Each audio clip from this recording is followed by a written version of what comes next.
ډېرو محترمو مسلمانانو نن یو بهترینه وظیفه نن د جمعې هغه مبارکه شپه ده او محترمو دا اخیری شپه ده د جمعې هغه بهترینه شپه ده د روژې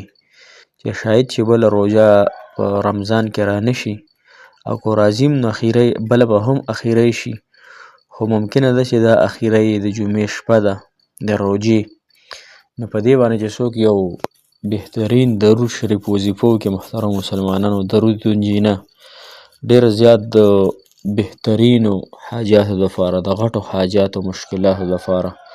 دا ډېر زیات بهترین درود شریف دی ډېر کار آمد دی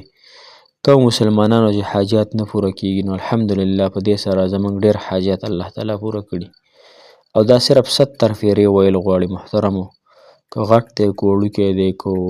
پټ دی که ښکاره دی که د نکاح او د محبت معامله ده دغه رنګې که د واده وي که د قرضونو وي ستاسو کوم آفتونه دي ستاسو کوم پریشانۍ دي کوم په تاسو باندې ټینشنونه دي غمونه دي انشاءالله د الله جل شانه په لوی فضل او کرم سره او په رحم سره به الله تعالی دا ستاسو حاجتونه دې وظیفې سره الله جل شانه پوره کړي انشاءالله ضرور ها نو اسان هم دی او بهترین دی او د جمعې مبارکه شپه هم ده لهذا دا درود شریف پکې تاسو وکئ یو شپه ده ویې کئ هسې سړی روژه ده بل څه کار روزګاري نه وي اکثر نو زنانه هم فارغه وي نارینه هم اکثر کارونه مارونه یې داسې خاص نه وي نو دا انشاءالله اویا کارته کښېنئ او دا اویاو کارته داسې وکئ انشاءالله هغې نه پس بیا دعا وغواړئ نو انشاءالله چې الله تعالی به مو حاجتونه پوره کړي السلام علیکم ورحمة الله وبرکاته ډېر معزز او محترم او قابل قدر مسلمانان درنو خویندو هغه مسافر کوم چې بهر وطنونو کې دي الله تعالی د ټولو مسافرو حامی او ناصر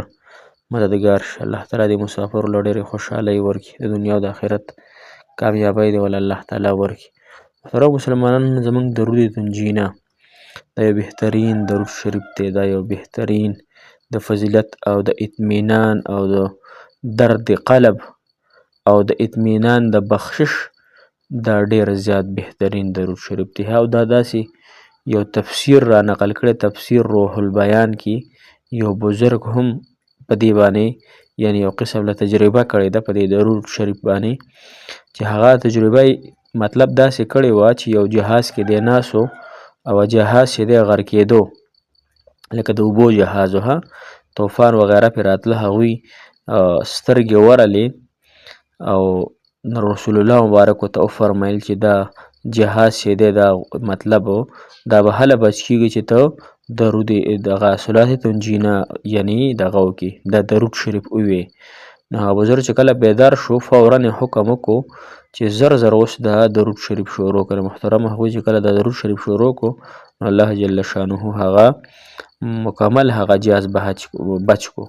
زما ستاسو زندگی هم مثال د جهاز دی زما ستاسو د ژوند که په دې باندې لږ طوفان رالی الله مکه لږ شان بارانونه سیلی پرې راغله نو زموږ د زندګۍ دا یعنی دا سفر به خراب شي خو محترمو د هر انسان په زندګۍ کې څه نه څه مشکلات وي نو د هغې مشکلاتو لپاره انشاءالله دا درود تنجینه دا تاسو انشاءالله زده کئ او په دې باندې عمل وکړئ انشاءالله او دا اویا کارته ووایئ او که ستاسو یو ډېر داسې لوی حاجت وي او مکمل نه ترسره کیږي نو بیا محترمو بلې طریقې سره دا درود شریف ووایئ ها درود شریف به تاسو ته انشاءالله په دې سکرین باندې ښکاریږي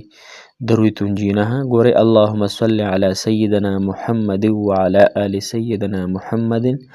صلاة تنجینا بها من جمیع الاهوال والآفات ستا په زندګۍ کې څونه آفتونه دي ها وتقضي لنا بها من جمیع الحاجات ټول حاجتونه چې دي کوم دي ها وتطهرنا بها من جمیع السیئات او کوم ګناهونه چې دي هم د الله تعالی معاف کړي وترفعنا بها اعلى الدرجات وتبلغنا بها اقصى الغايات من جميع الخيرات في الحياة وبعد الممات انك على كل شيء قدير ها دا درود شریف دی اسان درود شریف دی ها دا ګوره تاسو که یو انسان دی وي چې ماته د حاجت الله تعالی حاصل شي یا الله تعالی دې راته حاصل کړي نو هغه د روزانه روزانه ها یوازې د جمعې په شپه نه روزانه دا تاسو انشاءالله زده کئ او یا مرتبه دا تاسو وایئ ها تر هغه وخته پورې بیا وایئ څو پورې ستاسو حاجت نه وي پوره شوي اوس یو انسان دی هغه وایي چې زما یو داسې حاجت دی چې هغه مکمل نه پوره کېږي او ما د هغې دپاره ډېر زیات کوششونه وکړو، د هغې دپاره مې ډېر زیات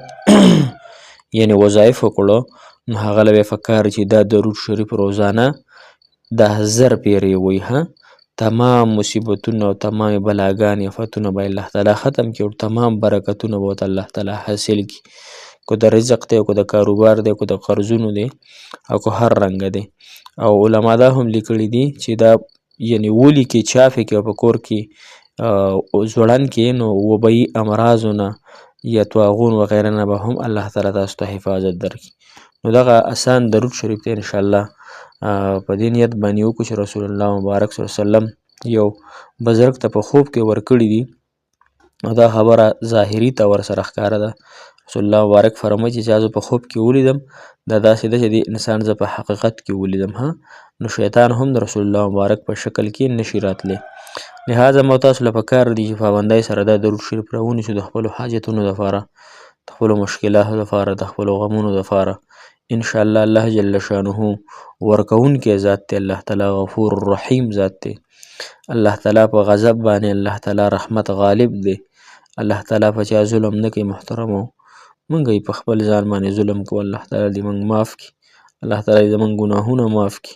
الله تعالی زموږ خطاګانې معاف کړي او الله تعالی بهترین معاف کوونکی ذات دی.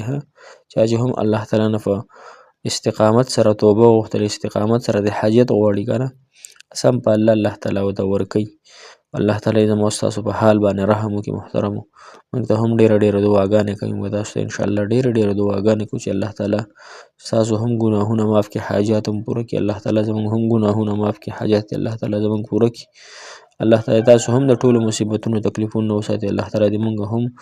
وساتلی کړي. جزاک الله خیر، احسن الجزاء فی الدنیا والآخرة. السلام علیکم ورحمة الله وبرکاته. فی امان الله.